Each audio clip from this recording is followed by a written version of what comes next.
Ellos no querían que usted sabía. El libro de Enoch, los ángeles caídos y el misterio de los gigantes. Antes de comenzar, por favor escriba desde qué país nos está escuchando. Disfrute de su visionado y de las bendiciones de Dios.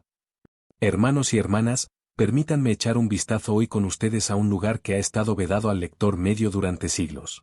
Hay un libro antiguo y poderoso, envuelto en la oscuridad de la prohibición, que se ha mantenido fuera de nuestra vista, el libro de Enoch. ¿Por qué?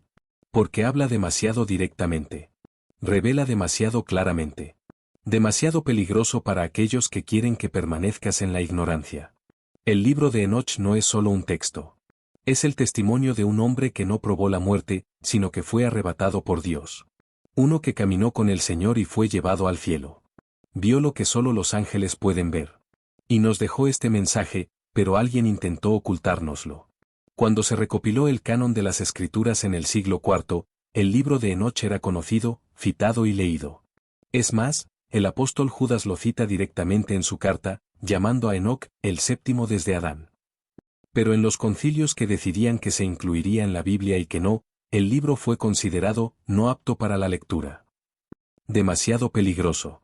Demasiado místico. Demasiado revelador de realidades espirituales. ¿Quién decidió que no era apto para leer? La gente. No Dios. Personas que tenían sus propias preocupaciones, sus propios intereses políticos, eclesiásticos y doctrinales. Temían que el libro revelara más de lo que estaban dispuestos a explicar. Temían que los creyentes comunes comenzaran a hacer preguntas incómodas. ¿Por qué habla tanto de los ángeles caídos? ¿Por qué describe el origen del mal con tanto detalle? ¿Por qué habla de seres terribles nacidos de una combinación de espíritus y mujeres? ¿Sabes dónde se ha perdido el libro de Enoch? En la Iglesia Ortodoxa Etíope. Allí fue considerado canónico desde el principio. ¿Por qué? Porque no tenían miedo de la verdad. Porque allí el mundo espiritual no estaba dividido entre lo cómodo y lo incómodo. Y hasta el día de hoy los cristianos etíopes leen este libro como parte de las Escrituras. Uno puede preguntarse, ¿y qué? ¿Qué contiene que sea tan importante? ¿Por qué era tan importante para el diablo eliminarlo del horizonte? La respuesta es sencilla. El libro de Enoch muestra todo el mecanismo de la caída. Muestra cómo intervinieron las entidades espirituales en los asuntos humanos. Nos dice que el mal no empezó en la tierra, sino que vino del cielo cuando los ángeles violaron su vocación. Por eso el diablo tiene miedo de que lo reconozcas. Porque en cuanto te das cuenta de que el mundo es un campo de batalla entre el bien y el mal, y no solo una serie de coincidencias, te vuelves peligroso. Empiezas a estar despierto. Reza de otra manera. Mira las tentaciones no como debilidades personales, sino como la estrategia del enemigo. Sal de la niebla espiritual. El libro de Enoch muestra que la guerra espiritual es real. Habla de ángeles caídos que enseñaron a la gente sobre hechicería, armas y seducción. Habla de cómo la humanidad ha sido corrompida no solo por el pecado, sino también por falsos conocimientos traídos del cielo. No es solo una historia, es una advertencia. Es la clave para entender por qué Dios estaba tan enfadado antes del diluvio. Es una explicación de por qué se produjo el diluvio, no solo por culpa de los hombres malvados, sino por la alianza impía entre los ángeles y las hijas de los hombres. ¿Sabes qué es lo que más asusta al enemigo de nuestras almas? Cuando el cristiano comienza a comprender el cuadro completo. Cuando entiende de dónde vienen algunos de los ataques. Cuando deja de pensar que el mundo espiritual es un cuento de hadas. Cuando empieza a ver la mano del mal detrás de los acontecimientos y clama a Dios con fervor. Por eso te estoy predicando sobre esto hoy. No para arrastrarte al misticismo. No para que estudien los apócrifos a toda prisa y olviden el Evangelio. No. Sino para que se den cuenta de la escala en la que se desarrolla el plan de Dios. Y para que te des cuenta de que no somos solo personas que viven en medio de la casualidad. Somos soldados, guerreros, testigos. Queridos amigos, el libro de Enoch es un espejo en el que podemos mirarnos para ver el trasfondo espiritual de lo que está ocurriendo. Para darnos cuenta de que el mal tiene un origen, pero también un límite. Dios ha puesto fin a la primera rebelión. Él juzgará a los caídos.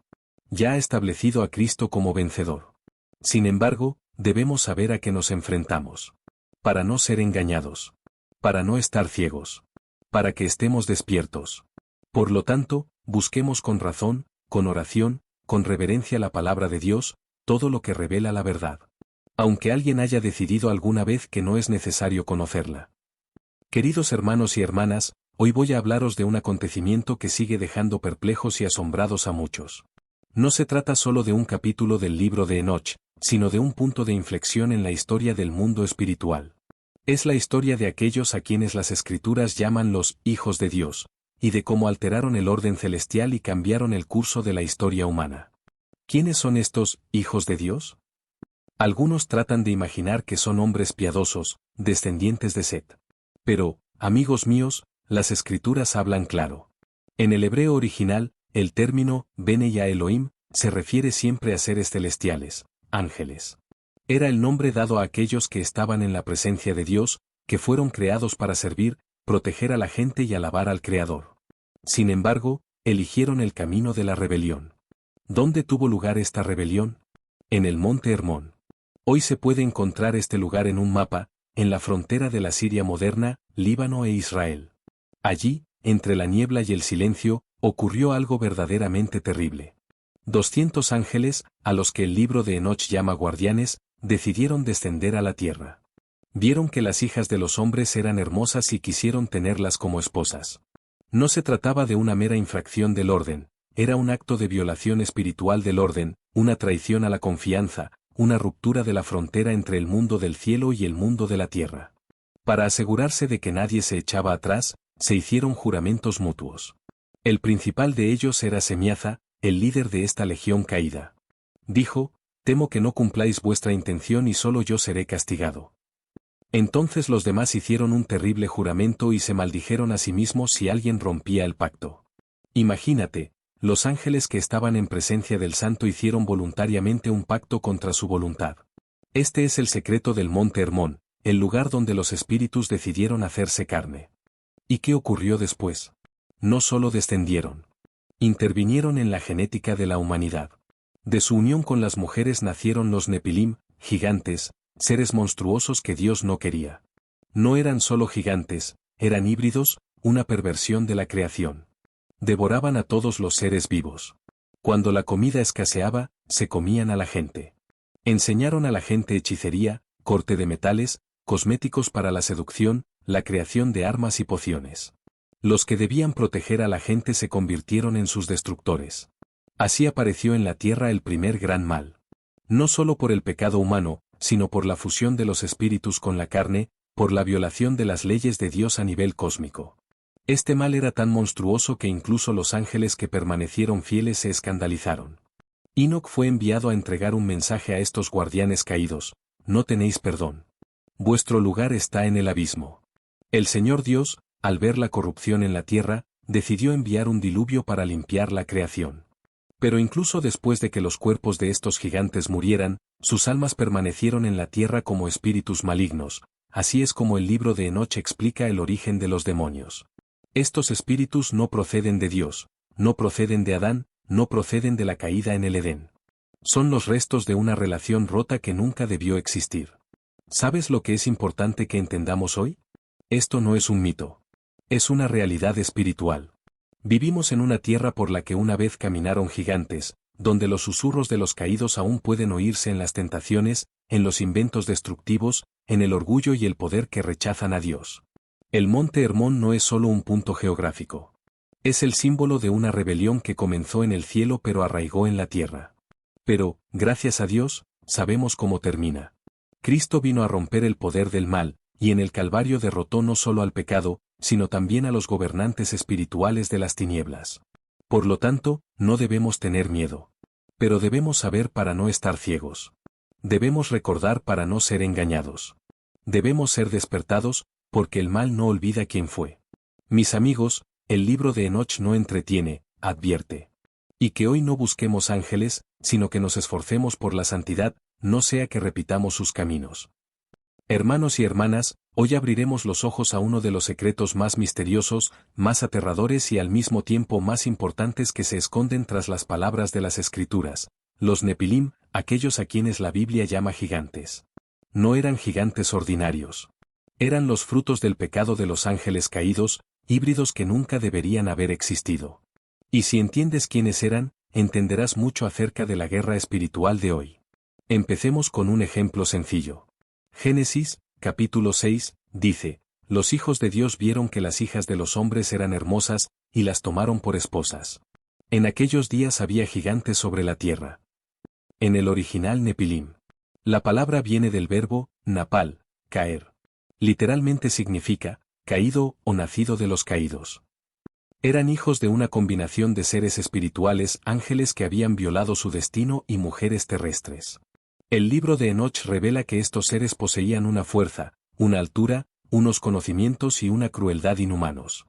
No solo caminaban por la tierra, sino que la destruían. Se comían a todos los seres vivos. Cuando se les acabó la comida, empezaron a comer humanos. Imagina una generación en la que los niños no fueran una bendición, sino una maldición. Niños nacidos de la rebelión, niños con poderes no destinados a los humanos. Hermanos y hermanas, esto no es ficción. Esto no es un cuento de hadas.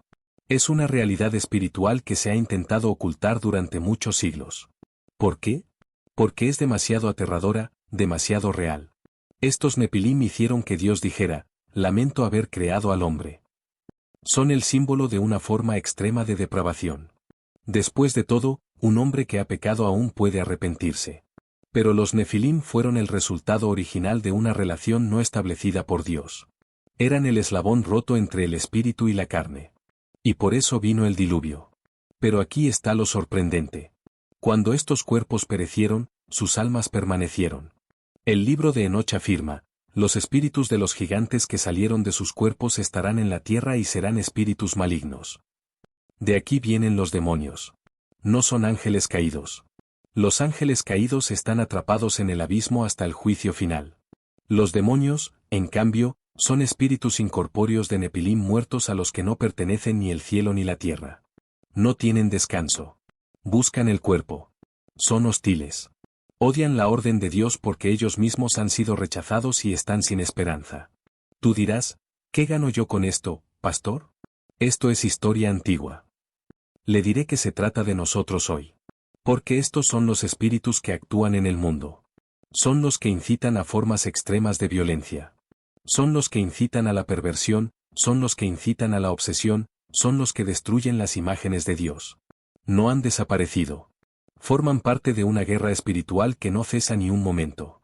El apóstol Pablo dijo, nuestra lucha no es contra la carne y la sangre, sino contra los entes, contra las autoridades, contra los espíritus del mal que están bajo el cielo. Aunque Pablo no los menciona por su nombre, el libro de Enoch muestra quiénes son esos espíritus y de dónde proceden. No son abstractos. Tienen una historia definida. Cuanto mejor comprendamos su naturaleza, mejor sabremos defendernos. Y una cosa más importante. Estos espíritus tienen miedo de Jesucristo. En los evangelios leemos cómo los demonios gritaban, ¿qué tienes que ver con nosotros, Jesús, Hijo de Dios? ¿Has venido antes de tiempo para atormentarnos? ¿Por qué tenían miedo? Porque sabían que el Hijo del Hombre había venido a restablecer el orden. A restaurar las cosas celestiales en su lugar, las cosas terrenales en su sitio y a destruir a los que eran fruto de la rebelión. Por eso, hermano mío, hermana mía, no tengáis miedo, sino armaos. Sabed que no vivís solo en terreno neutral. Vives en un campo que un día pisaron gigantes, y hoy vagan sus espíritus. Pero estás en el cuerpo de Cristo, bajo la sangre de la alianza, con el poder del Espíritu Santo. Tu oración tiene poder. Tu confesión rompe cadenas. Tú, en el nombre de Jesús, hace temblar a los que antes devoraban a las naciones. Porque Jesús es Rey sobre todo, sobre la carne, sobre los espíritus, sobre los ángeles, sobre el infierno. Que haya luz en tu corazón. No miedo, no superstición, sino conocimiento y valor. Porque quien conoce al enemigo ya está medio vencido. Y el que está con Dios no caerá como los caídos. Amados hermanos y hermanas, hoy miraremos juntos donde solo los profetas han ido antes. Hoy hablaremos de los misterios del reino celestial, de lo que Enoc, el hombre que no conoció la muerte, vio porque el Señor lo llevó consigo. Esto no es ficción. No es una metáfora. Es un testimonio sagrado de que existe una realidad superior a la nuestra, y un hombre tuvo el privilegio de verla. El libro del Génesis dice sucintamente de él, y Enoch caminó delante de Dios, y se fue, porque Dios lo había tomado. Pero el libro de Enoch revela exactamente lo que vio después de ser llevado. Es una de las revelaciones más grandes y aterradoras de la historia de la humanidad. Enoc no solo fue llevado al cielo. Fue llevado a la sala del trono del Creador, al corazón de la eternidad, donde se encuentra el trono de gloria. Describe este trono rodeado de fuego, brillante como el cristal, rodeado de millones de ángeles. Ante él están los libros de la vida y los libros del juicio. Nada está olvidado. Nada se oculta. Cada palabra, cada elección, cada secreto del corazón humano está escrito allí. Amigos míos, si tuviéramos siquiera un sustituto de lo que Enoc vio, no perderíamos ni un minuto de nuestras vidas en vanidades. Viviríamos maravillados. En esta visión celestial, Enoc escuchó que el juicio sobre los ángeles caídos era inminente. Vio cómo Dios había señalado un día en el que la maldad sería erradicada. Vio cómo los guardianes caídos, los ángeles que habían transgredido y corrompido la tierra, serían llevados al trono. A Enoc se le dijo que les transmitiera, ni en esta vida ni en la otra habrá perdón para vosotros. Estaban atrapados en las tinieblas, en el abismo, esperando el gran juicio. Pero lo más asombroso es que Enoch vio al Mesías. Lo llama el Hijo del Hombre, antes de toda la creación, el abogado, el elegido, el oculto desde el principio. Vio al Hijo del Hombre sentado junto a Dios, que juzgaría a los vivos y a los muertos, a las naciones y a los espíritus. Se trataba de una profecía sobre Cristo escrita miles de años antes de su nacimiento terrenal. Alabado sea Dios por semejante revelación. Confirma lo que sabemos por los evangelios: Jesús no es solo un maestro, no es solo un cordero. Es el juez. Y cuando llegue ese día, se abrirán los libros. Y no habrá posibilidad de esconderse detrás de hábitos, excusas, tradiciones. Solo la sangre del cordero salvará. Solo la fe probada en vida. Porque este juicio ya ha sido designado y no será cancelado por religión, conocimiento o denominación. Enoc también describe el templo celestial, no hecho por manos humanas. Allí, todo es sagrado. Allí no hay compromiso. Allí no hay pecado. Allí está la gloria de Dios. Es un lugar reservado para los fieles. Aquellos que resisten la tentación. Aquellos que no harán un trato con la oscuridad. Para aquellos que mantendrán su nombre en el libro de la vida. El juicio no es solo castigo. Es la restauración de la justicia. Es la respuesta de Dios al dolor causado por los espíritus caídos, a la sangre de los mártires, a las lágrimas de las viudas, al llanto de los huérfanos. Es el fin de la iniquidad que ha florecido durante tanto tiempo. ¿Sabéis por qué es importante? Porque hoy vivimos en un mundo en el que parece que prevalece el mal. Pero el libro de Enoch dice: el mal tiene un juicio. Los caídos esperan el juicio. Los fieles esperan la recompensa. Y esta es la verdad, amigos, vivimos entre la revelación y el cumplimiento. No solo creemos en el cielo, sino que vamos a él. No solo oímos hablar del juicio, sino que nos preparamos para él. No solo leemos sobre el Mesías, sino que pertenecemos a él.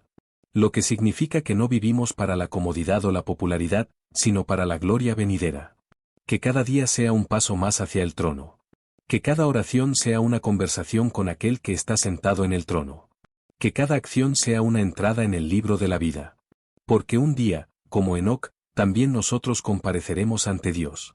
Y que nuestros nombres sean leídos con las palabras: fiel, fiel, mío, entra en la alegría de tu Señor. Hermanos y hermanas, después de escuchar todo lo que hemos dicho sobre el libro de Enoch, sobre los ángeles caídos, sobre los Nefilim, sobre los juicios celestiales, las profecías sobre el Mesías y el trono de gloria, surge una pregunta importante: ¿qué tiene que ver todo esto con nosotros hoy? Esto es la antigüedad, antes del diluvio, antes de Moisés, antes del Evangelio. ¿Por qué debería importarle a un cristiano del siglo XXI? He aquí por qué: la verdad nunca pierde su poder. Lo que Dios reveló a través de Enoch no es solo un registro antiguo. Es un espejo. Es una advertencia. Es un reflector profético que ilumina no solo el pasado, sino también el presente y el futuro. El libro de Enoch es hoy más relevante que nunca. ¿Por qué? Porque vivimos en una época en la que la ceguera espiritual se ha convertido en la norma. Cuando la gente ya no distingue entre el bien y el mal. Cuando lo sobrenatural es sustituido por la magia y la fe por el espectáculo. Y es en esos momentos cuando Dios nos recuerda: no todo lo que se esconde se olvida. Y no todo lo que se quita es inútil. El libro de Enoch fue olvidado no porque sea falso. Se ha vuelto demasiado inconveniente. Expone al enemigo, muestra de dónde viene el mal y lo que es.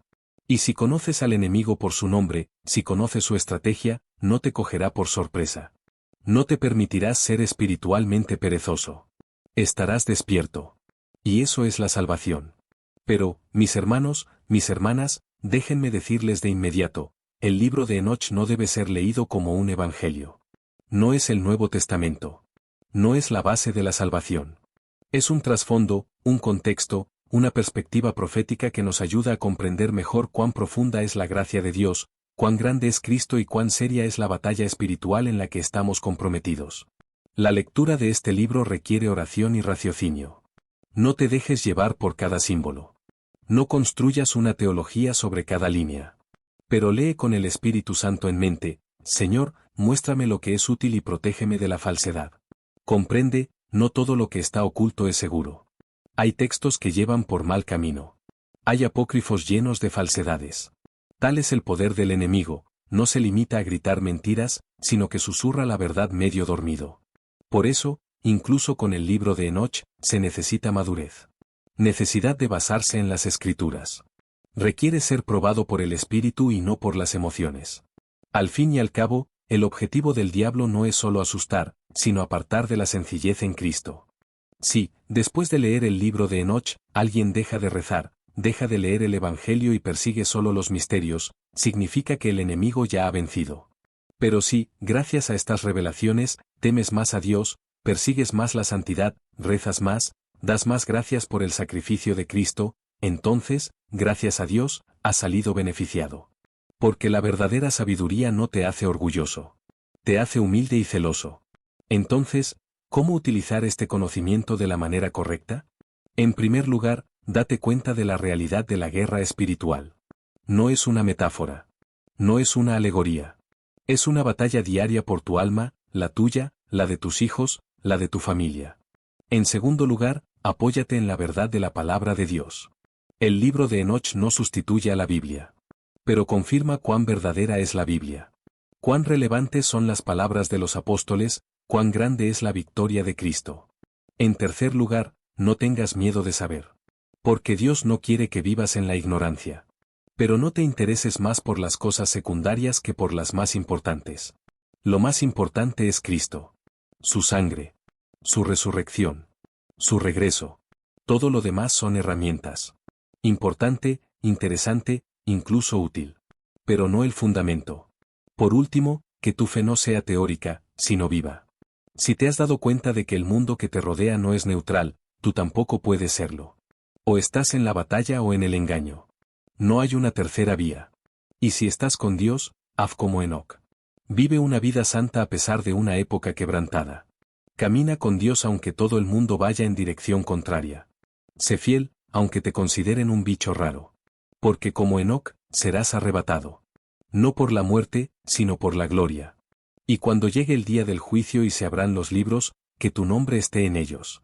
No como lector casual de los apócrifos, sino como testigo fiel de Cristo que conoció, comprendió, discernió y no se cayó. Amén. Queridos cristianos, gracias por escuchar hasta el final. Suscríbete al canal, da likes para promover la palabra de Dios y escribe tus pensamientos sobre esta parábola en los comentarios. Compártelo con tu familia y amigos y serás recompensado. Bendiciones de Dios y hasta pronto.